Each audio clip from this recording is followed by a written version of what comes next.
जय गुरुदेव, जय माँ गायत्री। आप सभी को मेरा प्रणाम। आप सभी को चैत्र नवरात्रि की बहुत बहुत शुभकामनाएं। आज हम बहुत ही संक्षेप में नवरात्रि अनुष्ठान के बारे में जानेंगे कि हमें किन किन चीज़ों का इसमें ध्यान रखना है, किस प्रकार हम अनुष्ठान को बहुत ही सफलतापूर्वक पूर्ण करें। आइए जानते हैं।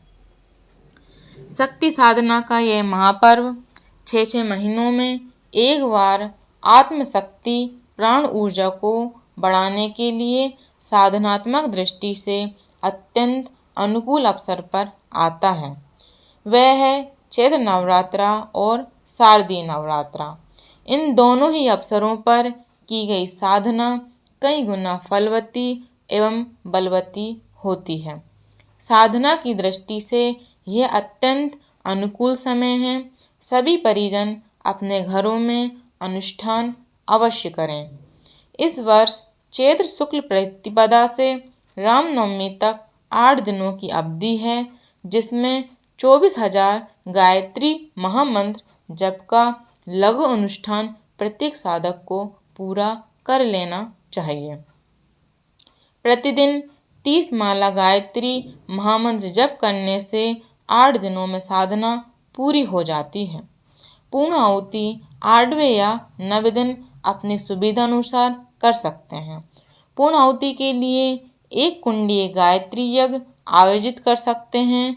जो यज्ञ की व्यवस्था नहीं कर सकते, उन्हें प्रतिदिन एक माला प्रायश्चित स्वरूप अतिरिक्त जप कर लेना चाहिए।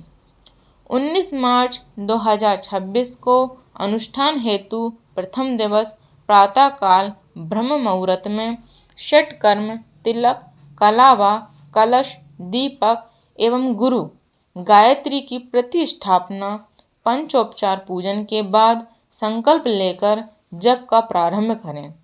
जप का क्रम पूरा होने पर प्रातः सूर्य भगवान को जल समर्पित करें। प्रतिदिन सूर्य भगवान को अर्घ्य देने का क्रम बनाए रखना चाहिए।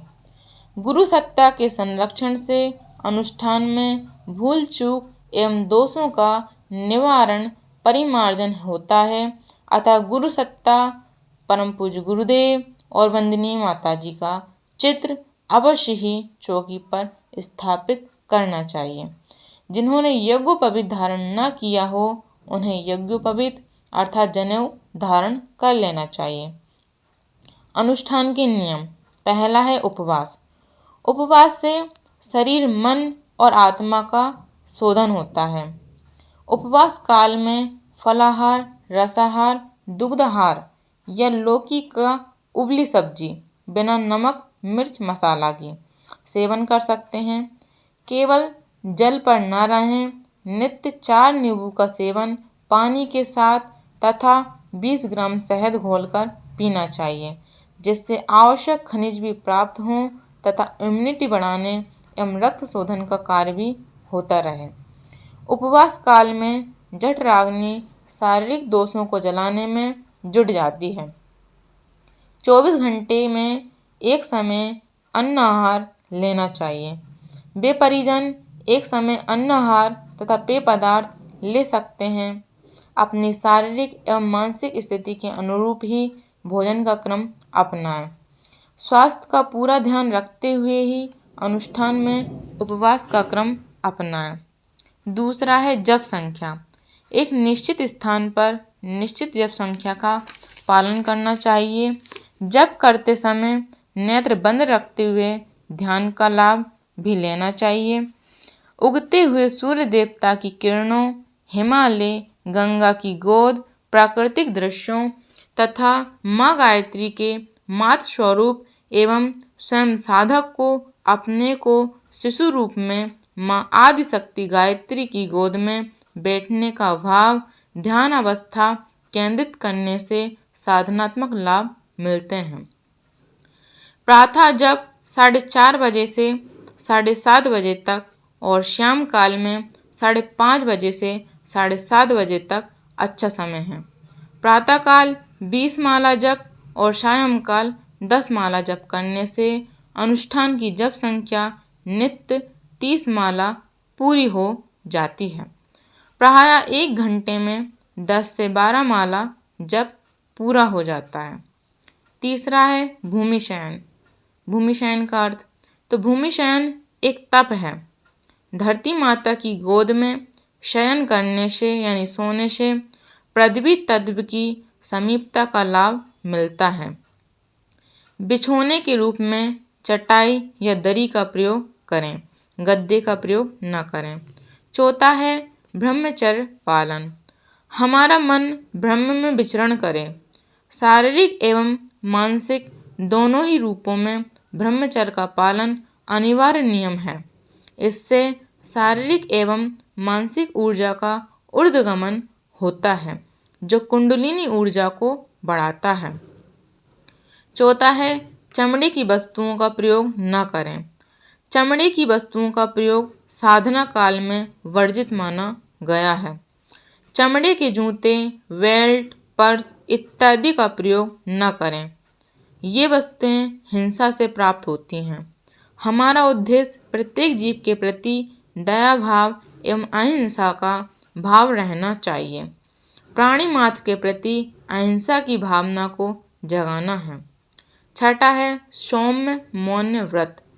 साधना काल में यथासंभव कम से कम बोलना चाहिए। अतः ऊर्जा के संरक्षण के लिए तथा आत्मशक्ति के जागरण के लिए यह जरूरी है कि जितना आवश्यक हो उतना ही बोलना चाहिए। सातवां है पूर्णाहुति। तो 27 मार्च 2026 को पूर्णाहुति है। इस अवसर पर यज्ञ भगवान को आहुतियाँ दी जाएं। सामूहिक साधना क्रम में आहुतियों की संख्या का नियम नहीं है, परंतु व्यक्तिगत तौर पर घर पर अनुष्ठान करते हैं तब 108 या 240 आहुतियाँ दी जानी चाहिए। आहुतियों की संख्या इस प्रकार जोड़ सकते हैं। हवन में यदि भागीदार 10 परिजन हों तो 24 आहुतियों का हवन करने से कुल 240 आहुतियाँ पूरी हो जाती हैं। इस अवसर पर कन्या पूजन एवं कन्या भोज का आयोजन कर सकते हैं। ब्रह्मभोज स्वरूप अच्छे विचारों को घर घर पहुंचाने के लिए योग्य साहित्य यथा सामर्थ्य वितरित करना चाहिए। सामूहिक साधना से सूक्ष्म जगत का परिशोधन होता है। अतः शक्तिपीठ, प्रज्ञापीठ इत्यादि प्रज्ञा संस्थानों में सामूहिक रूप से अनुष्ठान करना चाहिए। जो जप नहीं कर पा रहे हों उन्हें गायत्री मंत्र लेखन का सरल क्रम अपना लेना चाहिए। नित्य 300 गायत्री महामंत्र लिखने से 8 दिनों में 2400 गायत्री महामंत्र का लेखन हो जाता है, जिसे एक लघु अनुष्ठान के बराबर मान्यता है।